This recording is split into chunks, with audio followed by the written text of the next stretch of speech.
front of a microphone again. It's been a long time. We haven't come back yet, so it's the first one in a couple of years, or feels like a couple of years, 16 months or whatever. We got 3 great poets here today. Basically, we have a reading, then a brief interview session, and try to kind of get a dual insight into the artist. So our first reader today is Brendan Lorber. He's a poet. Yes, Brendan. Great writer.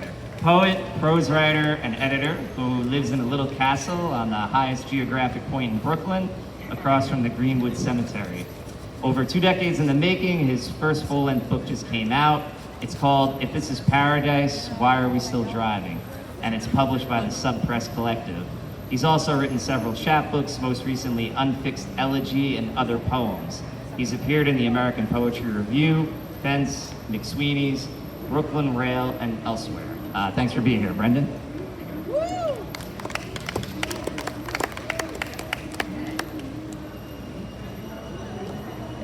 Thank you so much, Matt. It's a pleasure to be here. Let me see if I can get this upward. There we go. So I'm just going to read for a few minutes, and I want to dedicate the next few minutes to Frank O'Hara, who died 45 years ago today. Even though he's probably like, yeah, we're good here in the Bardo without anybody dedicating it to this reading to anyone. But be that as it may, I'm going to read a few new sonnets. And I'll probably go from one to the next without interrupting it by saying the title of each one.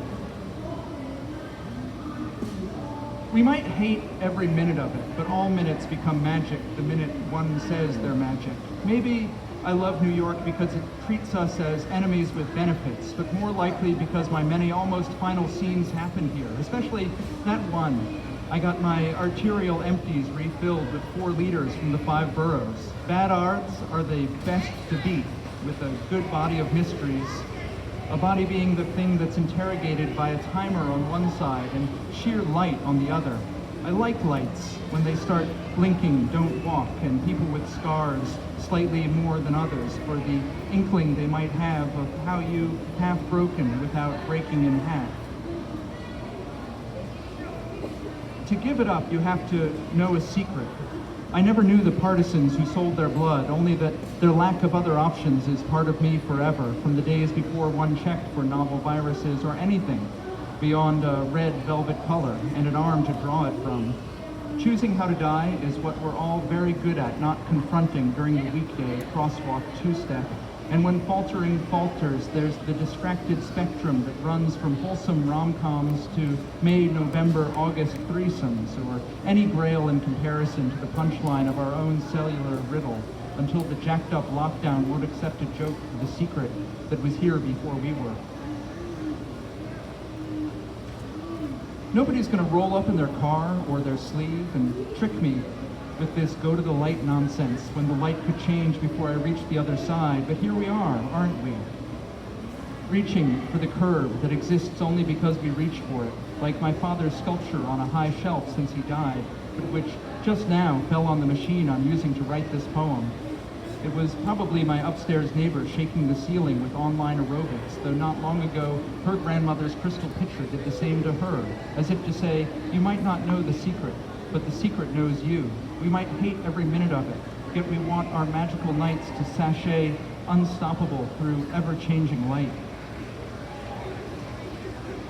We were facing the sun, but the sun turned away and left us to answer, how can I find myself in your eyes and be okay with what I see there? It doesn't take long for the gun nuts to Wagner the capital of what we want to think of as home, despite the parts left over after building it. Maybe throw out the instructions wasn't the most okay step one to put in the instructions, even if being okay isn't the point of living in a country with founders too psycho to go on living on their own. I hope the dirty side of the storm scours the dour neighbors outside.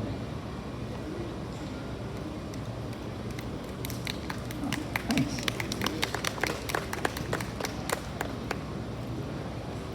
I believe in science and also why time calls itself a spell. It's the same reason to get dressed. is never made available to us until much later. Time doesn't pass. It moves in and says, grab me a drink from the kitchen while you're up. That is, the longer my grandparents have been dead, the closer I get to their age and myself when I knew them. But why break a life into chapters, or the longer chapters into separate lives, with no guarantee we'll make it anything but broken? Only the assurance we won't if we don't take the red carpet skyway so long we almost miss our flight from some erudite and charmingly flawed idea of partnership to fall into place. The place must fall apart, right? Or at least fall down to get up. The best stories are what you get out of getting into the worst jams. I don't mean to play up the cavernous glamour of abandoned terminals reclaimed to get it on with the dewy acquisition of my own tics and manners that were others first. Nobody does that, or means to, justify the recursive clamor of the undying dawn-drawn jet set with horn rims and pearls, which did it for them. What the unknown tropes of our moment are doing, if not to us, then to the precociously belated off-brand nuzzle we cast a hopeful eye to a pet or foxy neighbor for. This despite the belief in science and sell-by dates on shrines lit from within a different era, a kind of gate in the distance designed to be held open past the final boarding call's almost inaudible announcement that the arrow of Cupid, or maybe the sharper one of time, zeroes in, but not which one, aloft in the wake of our curated affairs. And this will be the last one. Then Matt will ask me some terrifying questions that I'm not ready to answer directly.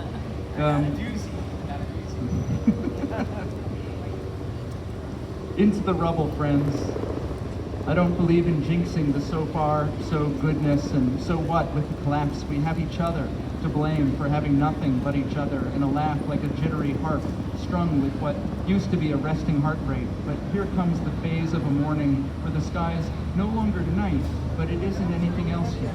And all the birds are singing, this is so weird, from their perch on the rubble that's also singing, a tune that's been buried for years, like anger or grief or thumb's opposition to the tools it would be made to use.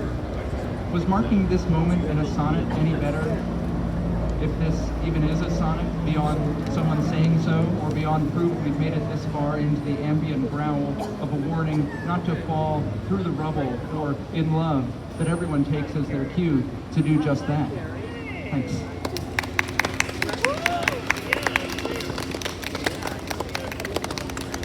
Brendan, thanks so much again for being here. And I feel like when I hear your poems, it's like we're living in a center that did not hold and trying to make sense of it in the aftermath.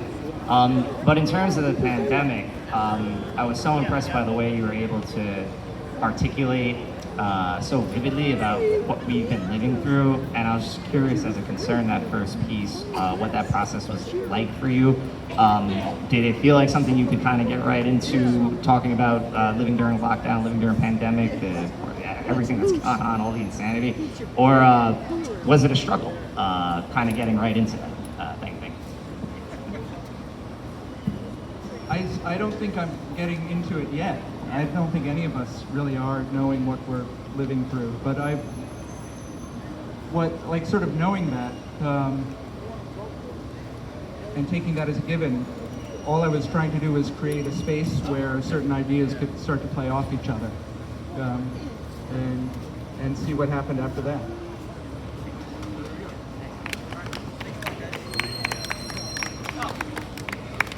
Thank you. Thanks everybody for being here. I really appreciate it. It's just nice to be here today. Amy Barone's latest poetry collection, We Became Summer, from New York Quarterly Books, was released in early 2018. She wrote chapbooks Kamikaze Dance, Finishing Line Press, and Views from the Driveway, Foothills Publishing.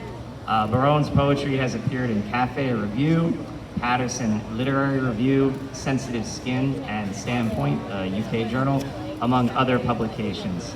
She belongs to PEN America Center and the Bermuda's Poetry Community. From Bryn Mawr, Pennsylvania, she lives in New York City. Thank you so much, Amy, for being here.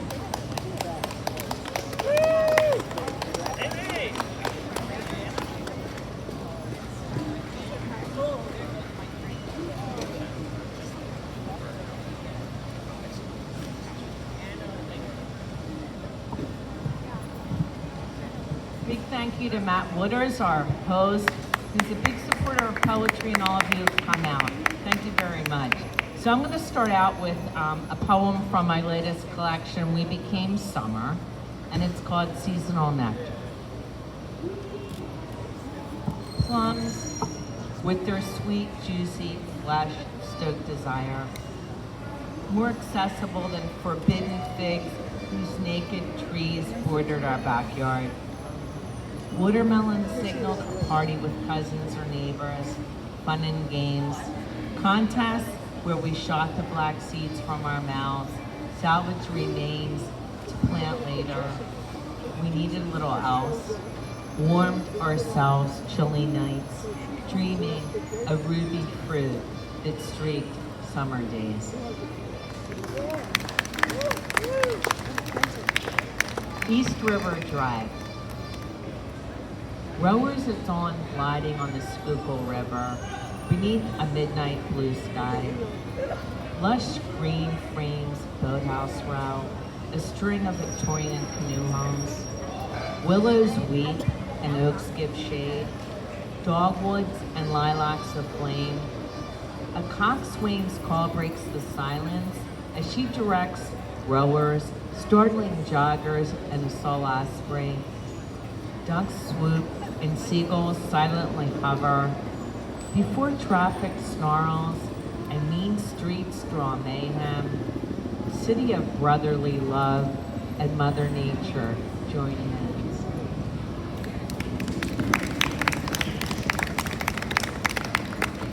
Heavenly Park.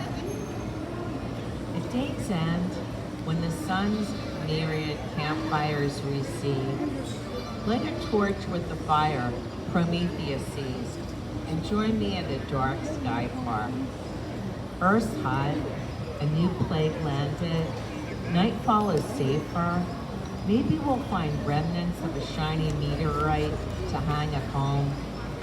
I'll fix a moonrise picnic on a beach of stardust with the view of Andromeda and the Milky Way. While we can, before the stars explode, cosmic beauty may portend the end, the big crunch, or big rip, or quantum bubble. Dark energy isn't loyal. It may catch us unawares between bites of barbecue tofu, or between breaths as we gaze at the North Star.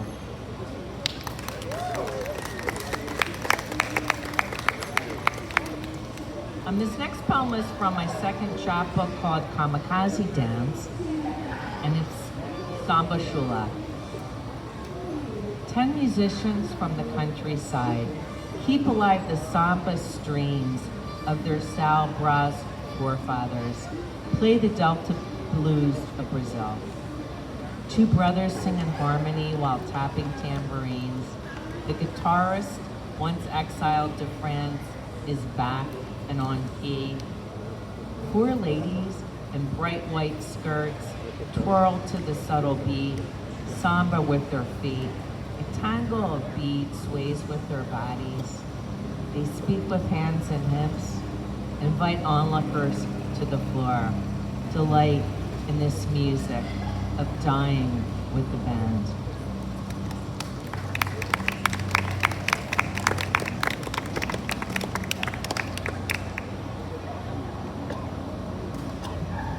When in Italy, feel beautiful in Rome. Grab a bike and get happy in Ferrara, the planned Renaissance city, where people travel by cycle, around ancient walls and along the Po. Retrace Joyce's steps in Trieste and feel the splash of the Adriatic's far north reach. Work hard in Milan, where serious Italians operate on Swiss time. Greet my cousins in Teramo, where hills shrouded in gold harbor lambs and mushrooms. Get mystic in Ravenna, where east meets west, and Byzantine mosaics adorn centuries-old cathedrals. Uncover Italy's true masterpieces in Positano, sea and sky and rock. The big hole in the mountain that resembles, well, an anatomy, and then indulge in heaping plates of spaghetti con vongole, pledged to stay forever and never go back.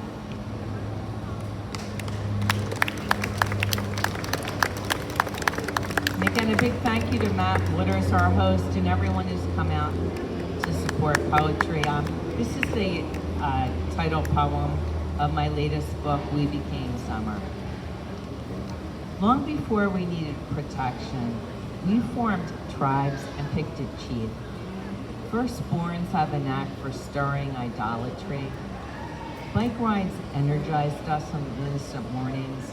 The sun perfumed our fresh skin before self-awareness replaced laughter and possession replaced play. At dusk, seduction set in, bruises faded and mosquitoes fled. Lightning bugs appeared as beer-soaked dads threw teen neighbors into backyard swimming pools, and we invited boys into the playhouse shed before ennui replaced embracing fear of the unknown.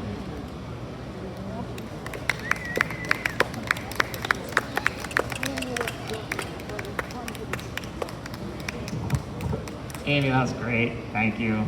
I really enjoyed just listening to your poetry. And something that occurred to me is the impact of memory in your poetry. We get a really genuine sense that you're letting us into your memory. And could you just describe the role memory plays in your writing process and how you make the images in your memory so visceral, real, and sensuous for the reader? No, I think it's just life. Like, there's certain things that stick with me, and I do go back to my hometown often because my late mother left me her apartment, and I'm like, wow, I'm feeling this. So I just feel that certain images and places have stuck with me, and they're like family. It's kind of like I have a new family, and it's memory and place, and it does show up in my writing a lot. I feel that, a lot of people have the same experiences, but that's really what it is when it comes to memory. There are just certain things etched in my mind, and maybe I was a poet at 5, and I didn't even know it. Thanks, Matt. Thank you all.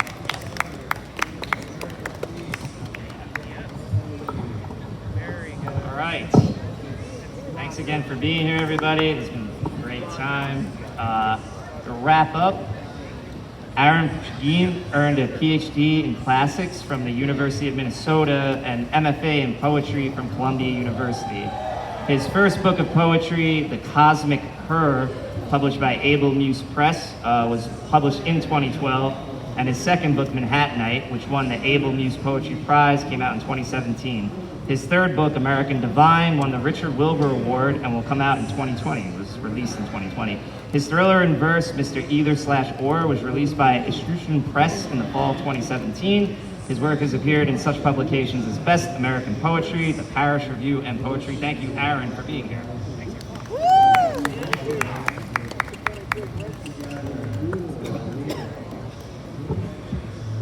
Thank you very much, Matt, and thank you all for coming out to Governor's Island today. This is actually my first time here, and it's mind-expanding. I love it. I want to live here. Maybe I'll camp out tonight. I'm just going to read 3 poems, but one of them is a little longer. I know that's the worst thing you can say, but wait. The first poem I'm going to read is called Reunion Show, and it's about a band that breaks up and then 20 years later gets back together for a reunion show. Remember Rage, the way we used to love it, and what mad masks we used to wear. Think of the shrieking eagle on our van, the decal with its rings of flame, and our prophetic name, the downward spiral, the viral expansion of it. The perks and packed arenas before the groupies got between us. The label dropped us and the fad wound down.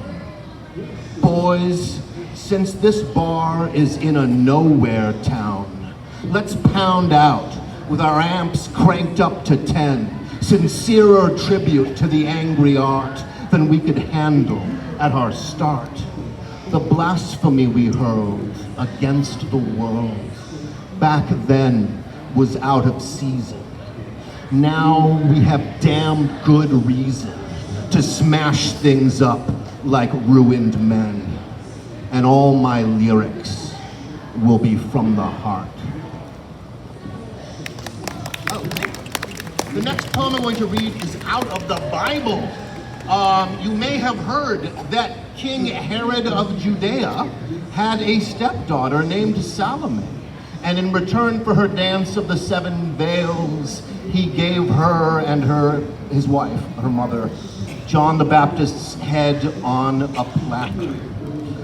This is called Happy Birthday, Herod. It was a birthday dance for Herod, and today, in fact, is my birthday.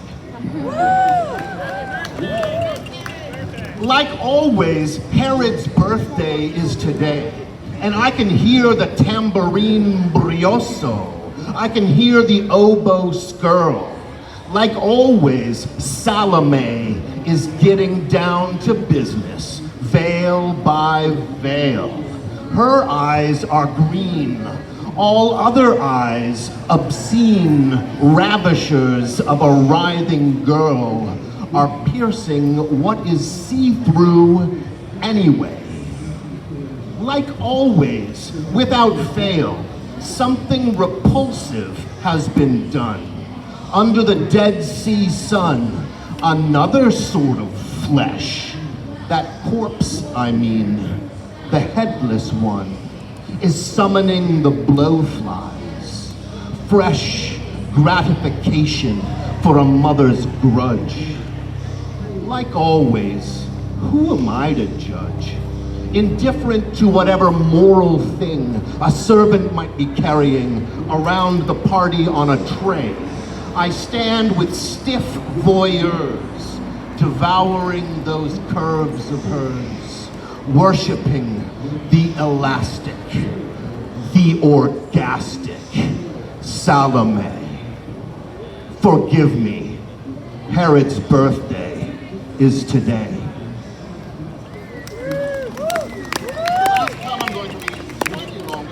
It's from my most recent book, American Divine. It's called American Osiris. And a dear friend of mine who lives in Mexico translated it recently into Spanish, and to get revenge on me for using the word American to refer to the United States, she translated it as Osiris Gringo. I'll read the English version. I should explain, this was inspired by watching my nieces. They were playing a game called Dead Man. Do you know it? It's haunted. It's like tag, but with zombies. You say, dead man, come alive on the count of number 5. And the person who gets up then is it and has to tag the other people. And then the other people become the dead man. And it was fascinating to me, and I wrote the book. American Osiris. Dead God, come alive on the count of number 5. 1, 2, 3, 4.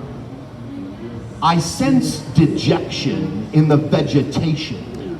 I get how red a sun is going down. And there they go, the dogs all over town, howling like widows. Ambush, mutilation, dump sites across state lines. The deed is done. Street lights will keep on burning all night long in memory of you, the youth, the strong seed giver, the delight, the vital one. It's useless, but I want to strew funeral flowers, the orchid, the iris. Traffic on the avenue is sighing for the loss of you, American Osiris. I smell the crime. In Jersey, there's a scow tugging like rubbish your indignant liver up the Passaic, post-industrial river. and all the sap in you has turned crude now and seeps from ruptured pipes into the prairie. Your sex is wild boars goring Arkansas. Who axed you, handsome? Who has dumped you raw on this democracy, this cemetery? Sorrow has spread from coast to coast like a saccharine song or a seasonal virus. You are what weighs on us the most. Darling and carcass, God and ghost, American Osiris. Dead God, come alive on the count of number 5. 1, 2, 3, 4. Thank you.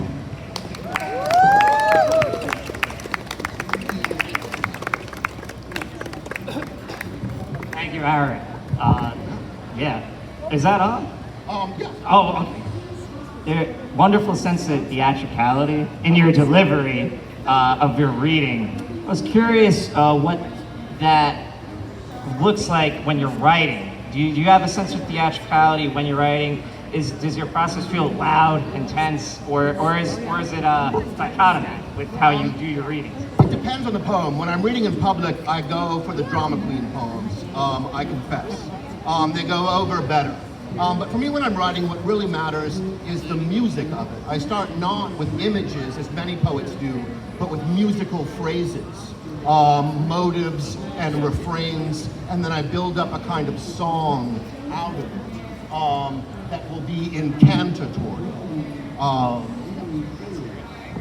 Thank you, Aaron. Beautiful answer. Thanks everybody again for being here, for checking out the Show Do Tell reading. I want to wish the best of luck to everybody else reading and organizing events today, and enjoy the rest of your day. Happy birthday! I feel like we should sing happy birthday.